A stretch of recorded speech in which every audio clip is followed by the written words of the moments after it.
जयपुर नाम का गांव था, जहां पर वीर अपनी पत्नी चित्रा के साथ रहता था। चित्रा आए दिन बीमार रहती थी और वीर जिस कारखाने में काम करता था वो बंद हो चुका था, इसलिए वीर बेरोजगार चल रहा था। चित्रा, तुम ठीक तो हो? मुझे माफ कर देना, मेरे पास तो दवाई खरीदने के भी पैसे नहीं है। वीर जी, आप निश्चिंत रहिए, मैं ठीक हो जाऊंगी। मुझे कुछ भी नहीं हुआ है। आपके काम का क्या हुआ? आप काम ढूंढने गए थे ना?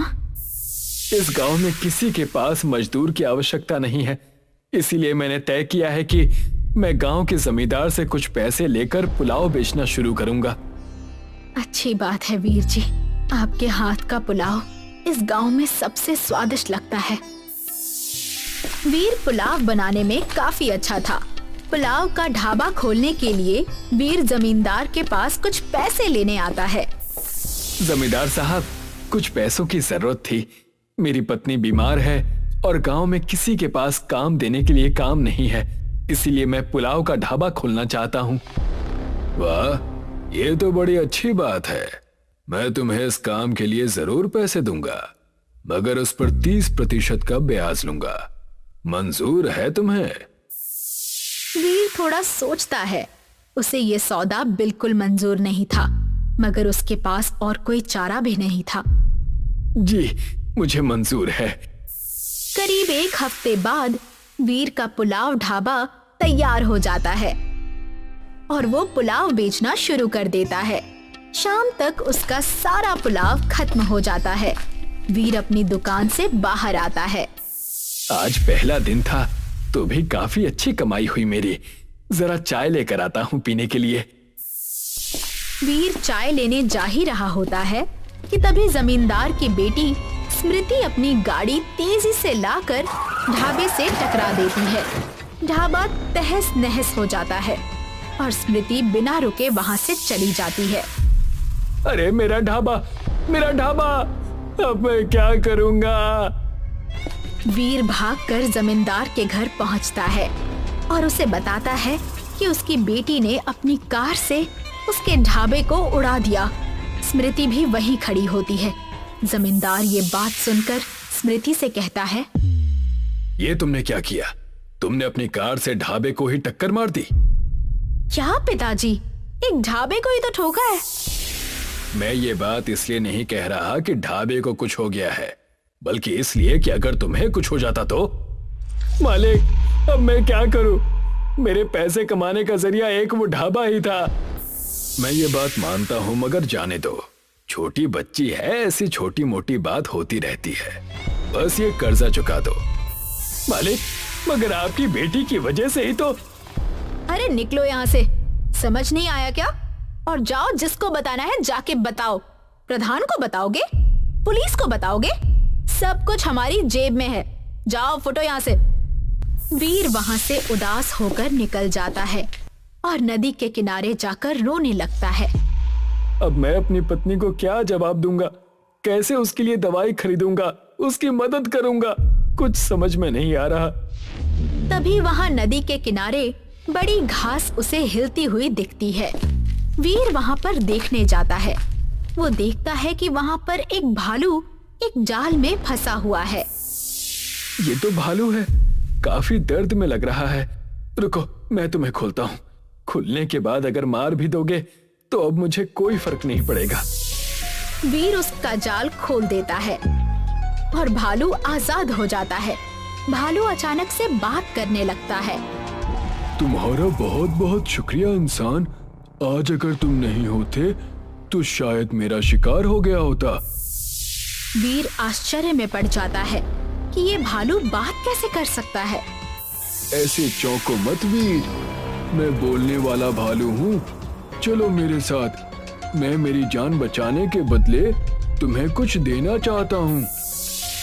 भालू उसे अपनी गुफा में ले जाता है, जहाँ पर 3 बड़े बड़े नारियल रखे थे। भालू उनमें से एक नारियल वीर को दे देता है। मुझे पता है कि तुम तकलीफ में हो, शायद ये नारियल तुम्हारी तकलीफ दूर कर दे। इसे जमीन में गाड़ देना और जो तुम्हें चाहिए वो मांगना और अगले दिन का इंतजार करना। वीर नारियल को लेकर घर लौट जाता है। वीर नारियल को अपने घर के बाहर गाड़ देता है। अगली सुबह होती है।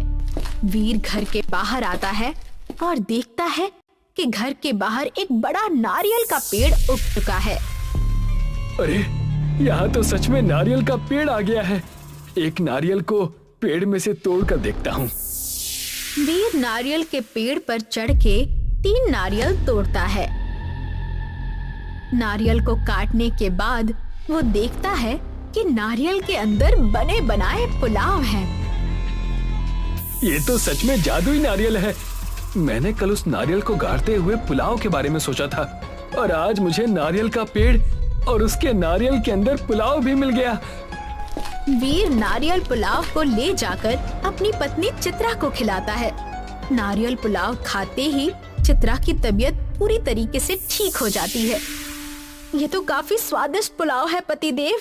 ये नारियल पुलाव लोगों की तबीयत भी ठीक करता है। इसे जल्दी से गांव में बेचना शुरू कर दो। मैं अभी ठीक हो चुकी हूँ, अभी मैं भी आपके साथ इसे बेचूंगी।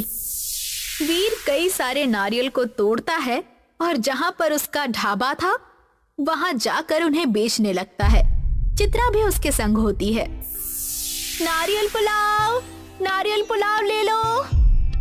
आपने ऐसा पुलाव कभी अपनी जिंदगी में नहीं खाया होगा। प्रधान वहां से गुजर रहे थे। क्या? नारियल पुलाव? जरा एक नारियल पुलाव खिलाना, मैं भी तो देखूं कि आखिर ये है क्या। जी प्रधान जी, अभी देता हूँ। वीर प्रधान को नारियल काट कर देता है। प्रधान नारियल पुलाव खाकर बहुत खुश होते हैं। वाह, इससे पहले मैंने कभी इतना अच्छा कुछ नहीं खाया। 2-3 नारियल पुलाव मेरे घर पर भी भिजवा देना। जी, अभी भेज देते हैं। धीरे धीरे पूरे गांव में सब नारियल पुलाव के दीवाने हो जाते हैं और वीर धनवान हो जाता है। वीर जमींदार का पूरा कर्जा ब्याज समेत चुका देता है। जमींदार को अब इस बात की चिंता सताने लगती है कि कहीं वीर अब उससे ज्यादा अमीर ना हो जाए। सब तुम्हारी वजह से हुआ है। ना तुम उसके ढाबे को टक्कर मारती, ना ही वो नारियल पुलाव बनाना शुरू करता। पिताजी, मुझे माफ कर दीजिए। मुझे नहीं पता था कि कुछ ऐसा हो जाएगा। चलो जाकर देखते हैं कि ये नारियल पुलाव बनाता कैसे है, क्योंकि कोई नारियल में पुलाव कैसे बना सकता है। जमींदार और उसकी बेटी स्मृति दोनों ही वीर की दुकान पर जाते हैं। मुझे माफ कर दो वीर, मुझे तुम्हारे साथ ऐसे पेश नहीं आना चाहिए था। मेरी बेटी ने तुम्हारे ढाबे को खराब करके बहुत बुरा किया। मुझे माफ कर दीजिए, मुझे मेरी सीख मिल गई है। मैं आगे से ऐसा कभी नहीं करूंगी। कोई बात नहीं, मुझे तो आप लोगों को शुक्रिया कहना चाहिए। अगर आपने उस दिन मेरे ढाबे को तोड़ा ना होता तो शायद आज मुझे नारियल पुलाव का पेड़ ना मिलता। ये नारियल पुलाव जरा मुझे भी खिलाना। और ये नारियल पुलाव पेड़ तुम्हें मिला कैसे? वीर उन दोनों को नारियल पुलाव देता है। जमींदार और उसकी बेटी दोनों ही आश्चर्यचकित हो जाती हैं और वीर सारी बातें जमींदार और उसकी बेटी को बता देता है, जिसे सुनकर दोनों कहते हैं, ये तो सच में चमत्कारी पेड़ आपको मिल गया। ये जादुई नारियल पुलाव है, फिर भी तुम इसे काफी कम पैसों में बेच रहे हो। वीर, ये पेड़ मुझे बेच दो, मैं तुम्हें बेशुमार पैसे दूंगा। बोलो, बेचोगे ये पेड़? नहीं, बिल्कुल नहीं। ये पेड़ लोगों की तबीयत भी ठीक करता है, इसीलिए मैं कभी भी इससे ज्यादा दाम में ना बेचूंगा और ना बेचने दूंगा। भूलिए मत, ये पेड़ आपको मेरी वजह से मिला है। मुझे लगा कि आप लोग सच में मुझसे माफी मांगने आए हैं, मगर आप कपटियों के दिल में इतना कपट भरा हुआ है कि आप किसी के बारे में अच्छा सोच ही नहीं सकते हैं। ये तुम पर भारी पड़ेगा वीर, देख लेना। ये कहकर जमींदार और उसकी बेटी स्मृति वहां से चले जाते हैं और घर पहुंचते ही योजना बनाने लगते हैं। अगर ये जादुई नारियल पुलाव का पेड़ मुझे नहीं मिला तो मैं उसके पास भी नहीं रहने दूंगा। जो कभी मुझसे पैसे मांगा करता था, आज उसने मुझे नीचा दिखाया है। पिताजी, मेरे पास एक योजना है। क्यों ना हम उसके उस नारियल पुलाव के पेड़ को काट डालें? ना रहेगा बांस और ना बजेगी बांसुरी। ये की ना तुमने पते की बात। रात का समय होता है और वीर अपने ढाबे को बंद करता है। आज जल्दी बंद करके घर जाता हूँ। आज चित्रा ने खाने के लिए बढ़िया खाना बनाया है। वीर अपने घर लौट जाता है और आधी रात हो जाती है और बीच रात में जमींदार और उसकी बेटी उनके घर के बाहर उस नारियल पुलाव के पेड़ के पास आते हैं। पिताजी, अगर हम इसे काटने जाएंगे तो बहुत आवाज होगी और वीर और उसकी पत्नी दोनों उठ जाएंगे। जानता हूँ बेटी, इसीलिए मैं तेल और माचिस लेकर आया हूँ। मैं इस पेड़ को ही जला दूंगा। इस पेड़ पर आग लगते ही हम यहाँ से भाग जाएंगे। वाह पिताजी, मान गई आपको। जमींदार तेल को पेड़ के इर्द गिर्द डाल देता है और जैसे ही जमींदार पेड़ पर आग लगाने जाता है वैसे ही जंगल से वो भालू आ जाता है। ये तुम क्या कर रहे हो जमींदार? उससे ये नारियल पुलाव का पेड़ मैंने दिया था। उसने तुम्हारा तो कभी बुरा नहीं किया, तो तुम क्यों उसके साथ ऐसा कर रहे हो? तुम्हारे पास इतना पैसा है, फिर भी ईर्ष्या से तुम और तुम्हारी बेटी की आंख भरी हुई है। इसकी सजा तो तुम्हें जरूर मिलेगी जमींदार। मुझे माफ कर दीजिए, माफ कर दीजिए। हम आगे से ऐसा कुछ नहीं करेंगे, सच्ची। भालू कोई मंत्र पढ़ता है। मंत्र पढ़ते ही जमींदार और उसकी बेटी स्मृति दोनों नारियल पुलाव के पेड़ में बदल जाते हैं। उतने में ही वीर और उसकी पत्नी चित्रा बाहर आते हैं और उस भालू और दो पेड़ को देखते हैं। भालू जी आप और यहाँ पर दो पेड़ कैसे?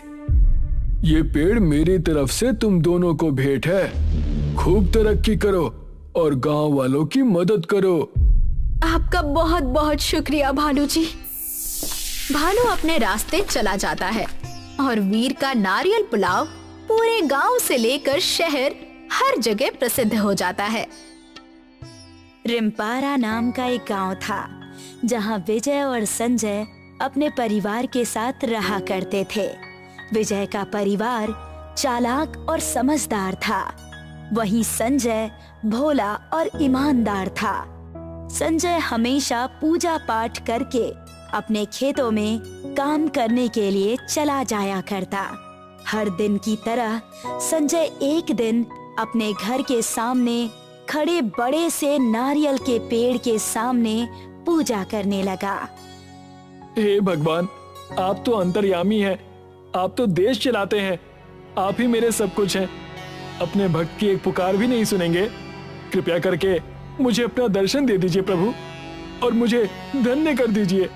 मैं कई सालों से आपकी आराधना कर रहा हूँ प्रभु। जैसे ही संजय ने इतना कहा, वन देवता वहां प्रकट हो गए और संजय को उन्होंने अपना आशीर्वाद देते हुए कहा, उठ जाओ भक्त, मैं तुम्हारी भक्ति से प्रसन्न हुआ और तुम्हें आशीर्वाद देने आया हूँ। मांगो, तुम्हें क्या चाहिए? भगवान, मुझे ना तो अमर बनना है और ना ही किसी दूसरी दुनिया में जाना है। बस आप मुझे इस जन्म में अमीर बना दीजिए ताकि मैं अपने सारे काम आसानी से कर सकूं, अपने परिवार को खुशियां दे सकूं। मेरी इतनी ही मनोकामनाएं हैं प्रभु। देखो संजय, मैं तुम्हें अमीर बनने का आशीर्वाद तो दे दूंगा, पर तुम्हें उस चीज को खुद से ढूंढना होगा, तब जाकर तुम अमीर बन पाओगे। मैं तुम्हें अमीर बनने का राज नहीं बताऊंगा। अपनी बुद्धि और अपनी चालाकी से तुम अमीर बन जाओगे। इतना कहकर वन देवता वहां से चले गए। अब आया ना मजा, ये हुई ना बात। अब मैं इस गांव और इस शहर का सबसे अमीर आदमी बन जाऊंगा और सभी को ताने भी मारूंगा। तभी वहां पर संजय की पत्नी करिश्मा आ गई और कहने लगी, क्या बात है जी, आज आप खेतों में नहीं गए? लगता है आज आपका काम करने का मन ही नहीं है। अरे भाग्यवान, अब हम बहुत अमीर होने वाले हैं। मैं क्यों बंधुआ मजदूर जैसे खेतों में खटूं? इससे अच्छा है कि मैं इंतजार करूं और आराम से घर में समय बिताऊं। दूसरी तरफ चालाक विजय अपने घर पर बैठा षड्यंत्र रच रहा था। मेरे पास एक बहुत अच्छी तरकीब है। हमें संजय के खेतों के मेड़ काट काट कर उन्हें छोटा करना है, जिससे हमारा खेत बड़ा हो जाएगा और हमारी आमदनी भी उससे ज्यादा हो जाएगी। हाँ, तुमने बिल्कुल सही कहा। हम ऐसा ही करेंगे। सुबह 5 बजे जाकर मैं उनके खेतों के मेड़ को काट दिया करूंगी और उन्हें छोटा कर दूंगी। संजय को बिल्कुल भी अंदाजा नहीं था कि वन देवता ने सारी शक्तियां उस नारियल के पेड़ में डाली है। संजय अपने आलस के कारण उन पेड़ों की तरफ देखता भी नहीं था। पूरे महीने हो गए तुम्हें आराम करते हुए। कम से कम इस नारियल के पेड़ से ही नारियल तोड़कर बेच आओ। अरे चुप रहो, इस नारियल से हमारा कौन सा मुनाफा होने वाला है? ये तो बस ऐसे ही है। कितने कम दिनों में नारियल एकदम पक से गए हैं, इन्हें बेच आओ। मैंने तुमसे कहा ना, वन देवता की कृपा है मुझ पर, मैं जल्दी ही अमीर हो जाऊंगा। तो ये छोटे छोटे काम मैं भला क्यों करूं? संजय उन नारियल के पेड़ों की तरफ देख भी नहीं रहा था। एक दिन रात के समय विजय अपने आंगन में सोया हुआ था।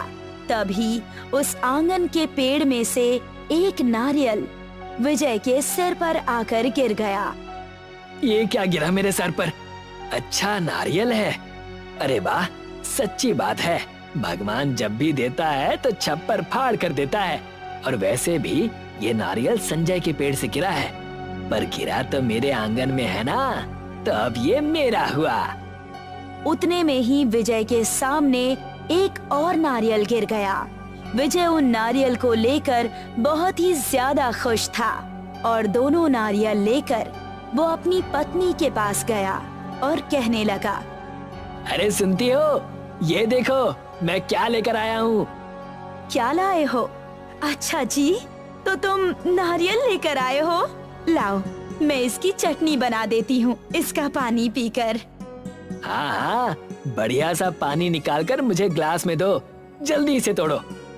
जैसे ही विजय की पत्नी ने नारियल तोड़े तो उसने देखा कि उस नारियल के अंदर का पानी सोने का है, जिसे देखकर वो दोनों हैरान रह गए।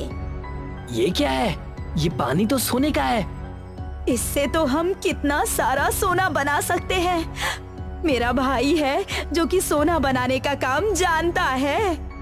भाग्यवान, सोचो हम कितने नसीब वाले हैं कि हमें इन नारियल में से सोने के पानी के बारे में पता चल गया। हम इससे कितना सारा पैसा कमा सकते हैं। कल सुबह हम उस संजय से बातें करेंगे।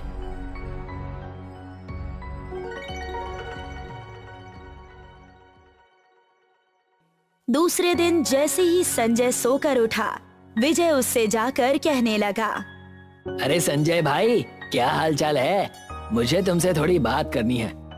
हाँ भाई, बोलो क्या हुआ? मैं यही हूँ, रुको अपनी पत्नी को बुला लूं। मैं यही हूँ, बोलिए आप। तुम दिन भर घर में रहते हो, बड़ी अच्छी बात है, पर मैं चाहता हूँ कि तुम मुझे अपने नारियल के पेड़ में से नारियल तोड़ने दो। मैं चढ़कर नारियल तोड़ लाऊंगा और उसे बेच दूंगा बाजार में। तुम मुझसे उसके पैसे ले लेना। जी बिल्कुल सही कहा विजय भैया ने, बिल्कुल सही कहा। मैं यही सोचती हूँ कि कम से कम ये नारियल बिके और कुछ तो पैसे घर में आए। इन्हें घर बैठे बहुत दिन हो गए हैं। मुझे ये बात मंजूर है, तुम नारियल बेचकर मुझे पैसे दे देना। और क्या था, विजय हर रोज नारियल के पेड़ पर चढ़कर नारियल तोड़ने लगा। नारियल तोड़ते ही उसमें सोने का पानी मिलता था और वो अपने साले साहब से उनके गहने बनवाने लगा। धीरे धीरे कुछ दिन बीत गए और विजय गांव का सबसे अमीर आदमी बन गया। देखा भाग्यवान, मैंने कहा था ना, हम पर हरि की कृपा है। सही कहा आपने। एक काम करते हैं, हम अब एक सोने की दुकान खोल देते हैं, ज्वेलरी की। क्या कहते हो? ये बात तो मैंने भी सोची थी, पर इस संजय को शक हो सकता है। हमें ये सारी चीजें नहीं करनी। एक तरफ विजय अपनी जिंदगी बहुत ऐशो आराम से जी रहा था, वहीं दूसरी तरफ संजय परेशान और हताश था। तब करिश्मा ने कहा, आपने देखा जी कैसे विजय भैया इतने अमीर हो गए। कोई ना कोई बात तो जरूर है। मुझे ऐसा लगता है कि कुछ तो है जो हमें नहीं पता। तुमने सही कहा, इतने पैसे कहाँ से आ गए? मैंने देखा है कि वो काम एक भी नहीं करता, सिर्फ नारियल बेचता है। जब से नारियल बेचने लगे हैं तब से ही वो इतने अमीर हुए हैं, और इतने अमीर होने के बाद भी नारियल बेच रहे हैं। तुमने बिल्कुल सही कहा, हो ना हो उस नारियल में ही कुछ है। और मुझे देखो, मैं आलस के कारण घर में ही बैठा रह गया। चलिए चलकर देखते हैं कि अभी वो क्या कर रहे हैं। संजय और उसकी पत्नी करिश्मा दोनों ही चुपके से विजय के घर के पास जाते हैं, जहां विजय नारियल तोड़ रहा होता है।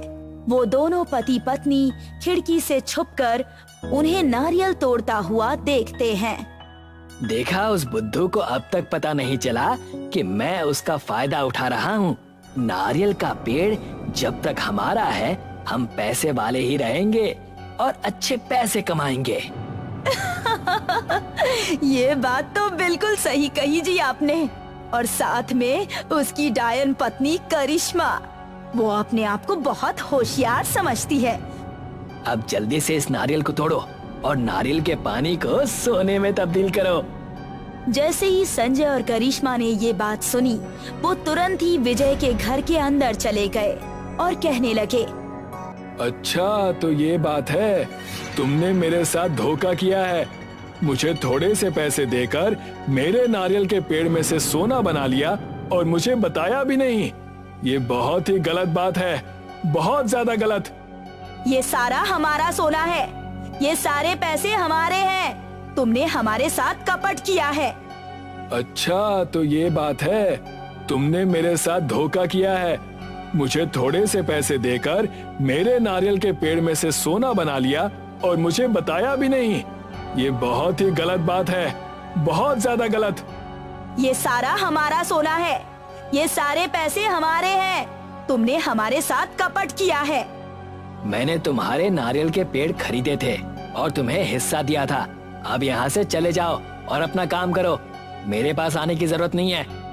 संजय वहाँ से रोते हुए अपने घर चला गया और अपने उसी नारियल के पेड़ के पास बैठकर तपस्या करने लगा। हे भगवान, ये क्या हो रहा है? मेहनत कोई और करे, मेवा कोई और खा रहा है। ये बहुत ही गलत बात है। संजय की प्रार्थना सुनकर वहाँ पर वन देवता आ गए और कहने लगे, उठो भक्त, सबसे पहली बात, तुमने कोई मेहनत नहीं की। मैंने पहले ही कहा था कि अमीर बनने का उपाय मैं नहीं बताऊंगा। वही उपाय विजय को पता चल गया और उसने मेहनत की। तुम नारियल के पेड़ की तरफ देखते भी नहीं थे, आलस के शिकार हो गए थे तुम। मैं अपनी गलती बखूबी समझ चुका हूँ, कृपया करके आप मुझे क्षमा कर दें। तुम एक अच्छे आदमी हो संजय, और मैं बार बार तुम्हारे बुलाने पर नहीं आ सकता। मुझे अपने हर एक भक्त के साथ रहना पड़ेगा। पर उस विजय का क्या? उसने तो छल किया है मेरे साथ। तुम उसकी चिंता ना करो, उसे उसका भुगतान करना होगा। लेकिन तुम अब से हमेशा नारियल के पेड़ पर चढ़कर नारियल तोड़ोगे और अपना घर चलाओगे, ना कि आलस में पैसे का इंतजार करोगे। हम भी उन्हीं की मदद करते हैं जो स्वयं की मदद करते हैं। इतना कहकर वन देवता वहाँ से अदृश्य हो गए और संजय पेड़ पर चढ़कर नारियल तोड़ने लगा। अब से हम दोनों मेहनत करेंगे और अपना घर चलाएंगे। इस जादुई सोने के नारियल पानी से हमारा घर बहुत अच्छा चलेगा, बच्चे अच्छे स्कूल में पढ़ेंगे और हमारा जीवन भी अच्छा होगा। संजय खुद नारियल के पेड़ पर चढ़कर नारियल तोड़ने लगा और अपना घर अच्छे से चलाने लगा।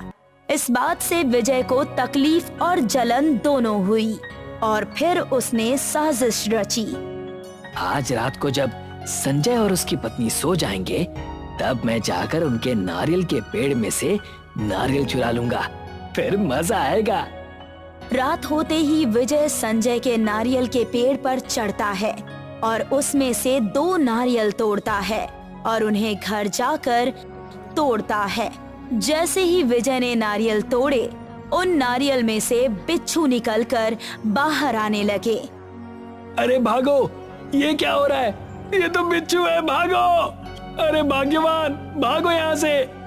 ये सब आपकी गलती है। इतना लालच करना बहुत ही बुरी बात है। मैंने तो पहले ही कहा था कि ये सब मत कीजिए जी। अच्छा, तुम तो बड़ी सोने की ज्वेलरी खोलने की सलाह दे रही थी, उसका क्या?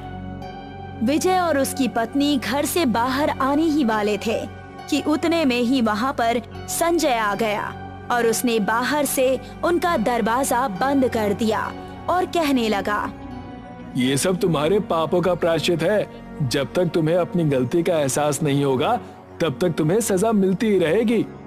हमें माफ कर दो। हम तुम्हारा सारा पैसा तुम्हें वापस लौटाने के लिए तैयार हैं और हम अब से किसी के साथ भी ऐसा गलत काम नहीं करेंगे। हमें माफ कर दो, कृपया करके हमें माफ कर दो।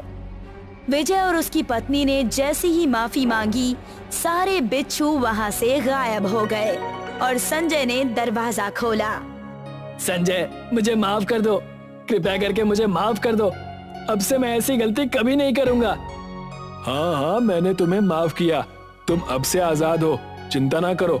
सब अच्छा और बहुत ही मस्त है।